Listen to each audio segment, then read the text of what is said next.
Hello, friends. Let me introduce myself. My name is Mary Denza D. Fraser O'Donnell.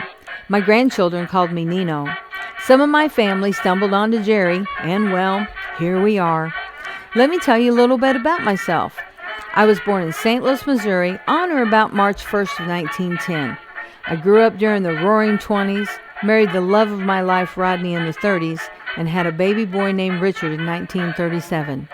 I loved music and art.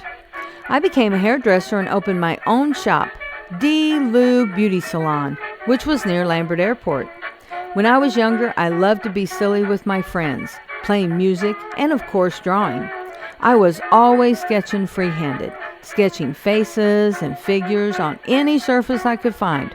I could draw in the style of pinup and petty girls, which was popular in the 1930s. Yes, this is one of my drawings. Isn't it the bee's knees?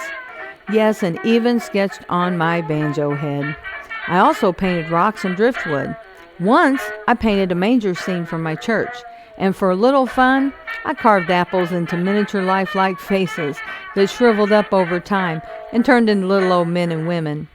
I loved music and having fun. You could always find me playing the ukulele or a banjo. I would sing and be silly. I loved making my friends and family laugh. I was quite the comedian. I also loved to dance and show off my famous Charleston moves. I carried a harmonica in my purse alongside my lipstick and comb, and I pulled it out from time to time and would play for my grandchildren. Or, if there was a lull in my day, I would just take it out and play the day away. My son, Richard O'Donnell, became a professional musician and for over 40 years served as the principal percussionist of the St. Louis Symphony Orchestra. He retired in 2002 after 43 years as the principal percussionist. In 2009, he co-founded Herding Cats Collective, working to keep St. Louis strange and wonderful. He is now 83. His approach to music was in somber contrast to my own. One of my proudest moments in life was spent sitting in the first couple of rows at the Powell Symphony Hall, watching and listening to him play. His classical talents brought me so much joy. So now you know a little something about this old Missouri gal who once upon a time used art, music, and laughter to bring joy to others. I passed away May 25th of 1990 at the age of 80 years old. My banjo needed a little TLC, so my family sent it to Rosa Stringworks to make it playable and to bring joy once again. Hey everybody, Caleb here in the Rosa Stringworks workshop. Today we've got this tenor banjo with some custom artwork. We're not going to be doing a whole lot to this. Mostly just cleaning it up, putting some strings on it. It's real dusty. One of the things that I've already started looking for is it's missing one fret. So I've got a piece of mandolin fret wire we're going to probably stick in there. But I think before I do that, I'm going to see what I can do about getting this thing cleaned up a little bit. Get some of the dust off of here. So I'm just wiping the head down with a dry piece of towel. I'm just trying to get this dusted. I don't want to change any of the art on here or get rid of it at all. Right now we're just trying to get some of the dust off of here. It's very, very dusty. I've also got this brush that helps me get in between the hooks. You can see some of the hooks are original and some are not. You can really tell the difference because the ones that aren't are shiny and the ones that are, well, I assume they're original. They're much older or not so shiny. Looking at the back here, there's a couple of places where there's some cracks. So I'm just going to go ahead and put some glue in them, get them clamped up.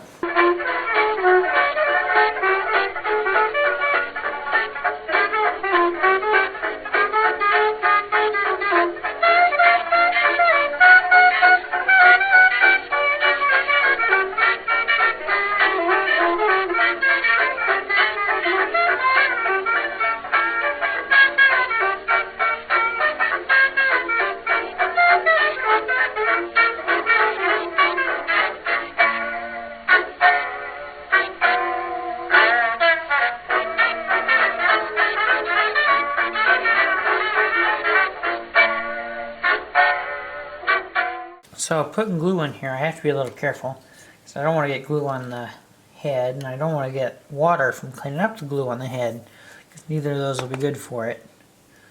But I think I got it good, cleaned up.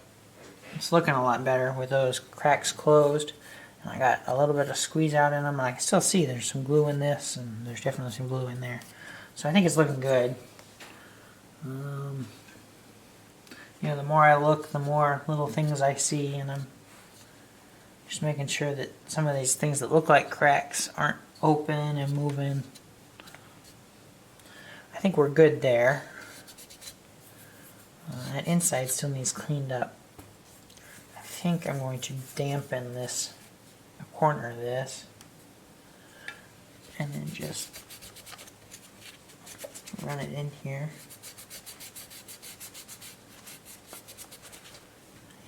Yeah. You can see the stuff that's coming off the inside of here. It is just dirty. I'm going to go ahead and finish cleaning this up, I guess. So while the ring is still clamped up, I'm going to shift my attention to the fretboard here. Like I said earlier, I have this piece of mandolin fret wire, which is probably the smallest fret wire we have. And it's still actually just a touch thicker than the fret wire that's in here. So I think I'm going to do something a little different to make it match a little better. I mean, you may not notice this one replacement fret, but I'm going to do a couple little things to make sure it matches a little better. Firstly, I'm going to cut it to length.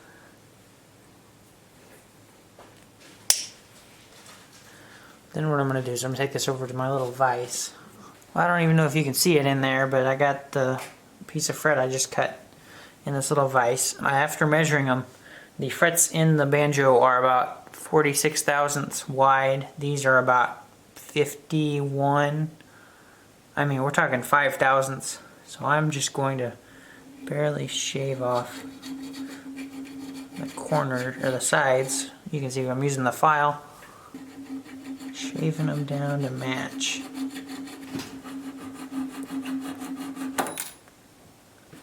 And it likes to jump out. It's kind of hard to keep a hold of this thing. Maybe we'll try a different tactic.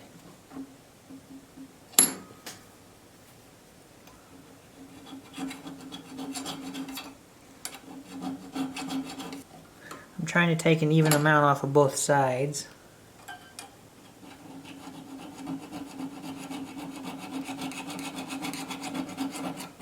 There's no good way to hold it in this little vise. I mean, there's no good way to hold it, period. So I don't really want to bend the tang too much.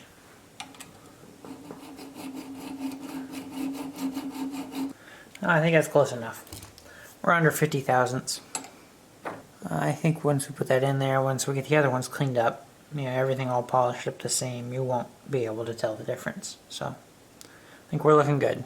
Well, I've been cleaning this banjo up. You might be able to see I've kind of cleaned up the ring. I still got this one clamped up. It was the worst one. It needs probably clamp up overnight still.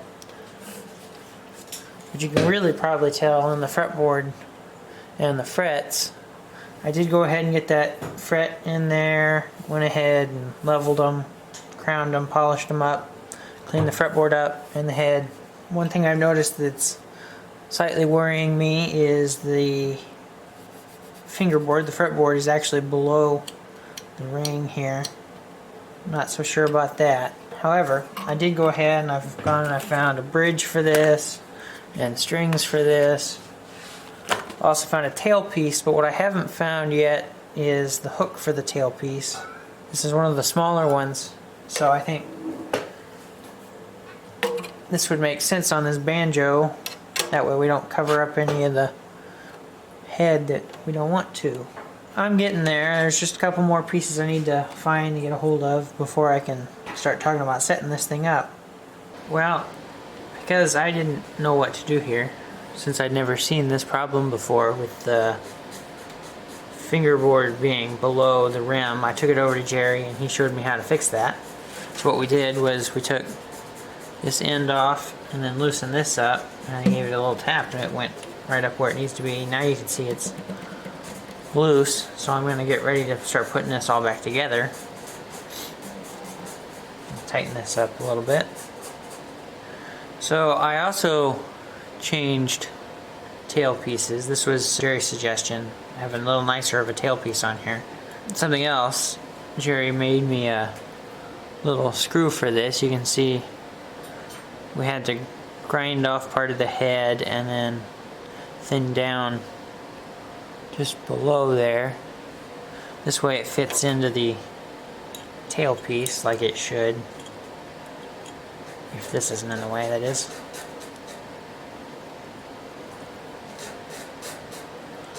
So now you can see it fits right in there and it'll snug it down. So we're all set up there. I had an idea where the bridge went. It's right there. It's going to end up right about there. I mean, that's roughly by me measuring from the nut to the 12 and then the same distance from the 12 that way. So I'm getting real close to being ready to set this thing up.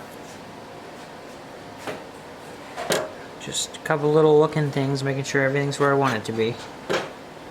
So I've started getting this set up. You see I've got the strings on it and there's quite a bit of tension on them.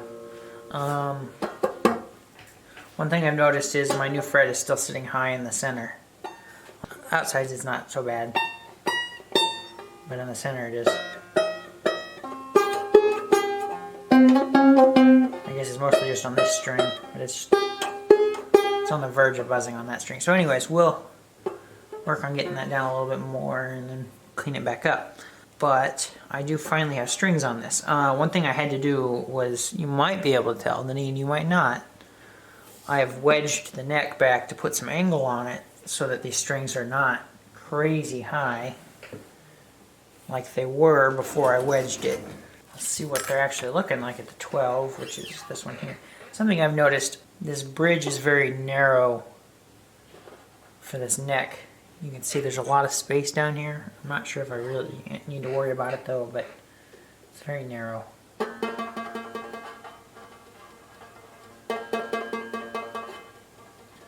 a matter of fact, it's maybe too low. And I may need to take that out and thin it down.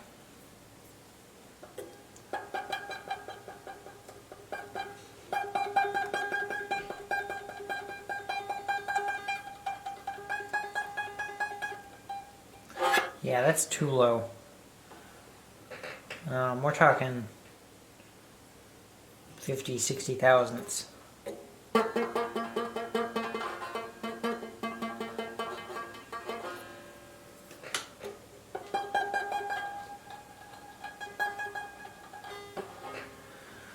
So I'm going to have to take this out, take this shim out and thin it down to actually take some of that neck angle back out of it, which will raise the strings up. I've taken just a little bit off of the bridge, just to make sure that it was good and flat, fit well and wasn't too big. But now we're sitting too low there, so I'm going to need to thin this down. Shouldn't be very much. That should get us back up to where we really want to be. I'm thinking that's just about it. When I do that, I'll probably try to work on this new fret just a little bit, make sure it's looking good. Something I didn't talk about yet was that I took the clamp off of here, and this is looking real good. This is holding very nice. Very happy with that. Okay, so I think we know what we have to do here. So I'm going to get to doing it. I went ahead and thinned the shim down to about 60 thousandths rather than the 100, well, it was a little less than 100 thousandths. So we're, you know, maybe 40, somewhere in the 30 thousandths thinner.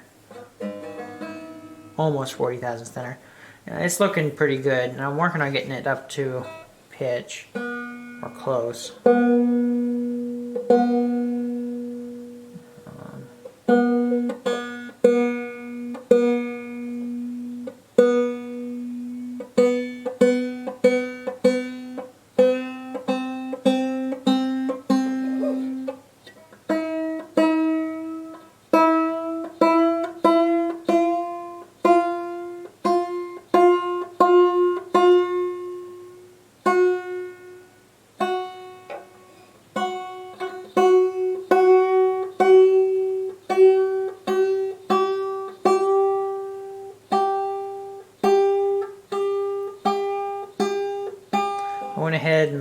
toward the center of this new fret. It's looking pretty good. I'm thinking this is going to be right about where it needs to be. As soon as I get it up to pitch. It's not too far off now. I've got the back of the package of the strings to show me what to tune these to, just so I don't, you know, think that I'm right and I'm not. Just making sure.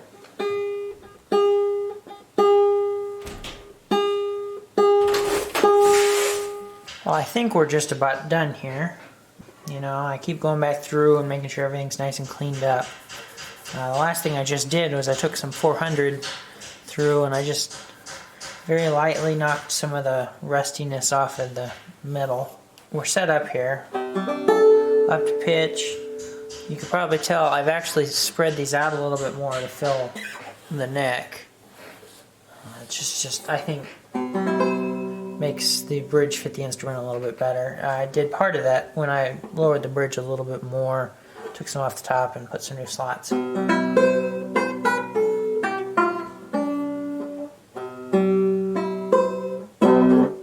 know, I've just been trying to make sure this thing is all cleaned up, as clean as I can get it. There's a lot of marks on the neck, but I really can't get them to come out, you know, just cleaning them. It would probably take some sanding to do. So I'll probably just end up leaving them. Giving everything a good wipe down with the boiled linseed oil. I was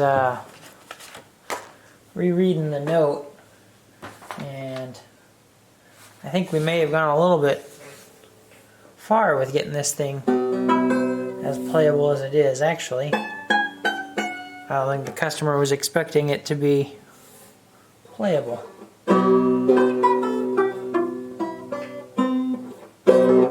But, you know, if we're going to put new strings on it, it may as well be playable.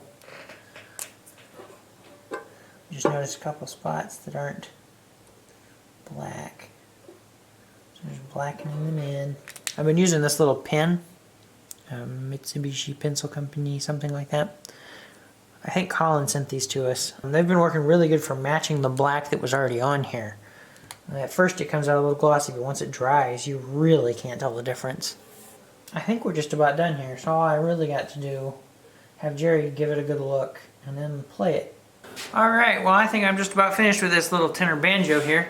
Last thing I did to it, Jerry said that the strings that were on it were a little heavy for it, so we put a little bit lighter set of GHS strings on here.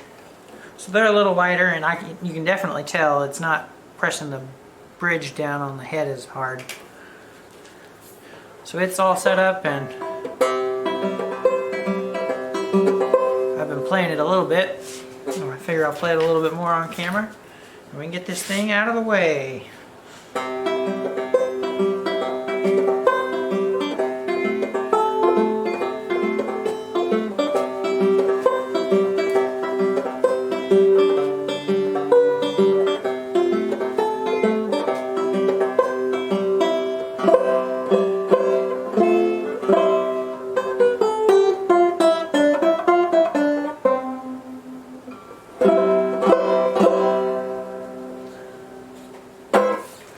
Well, there we go. There's that tenor banjo. Hope you enjoyed watching that one. If you did enjoy it, we'd appreciate a thumbs up. And if you haven't already, please subscribe.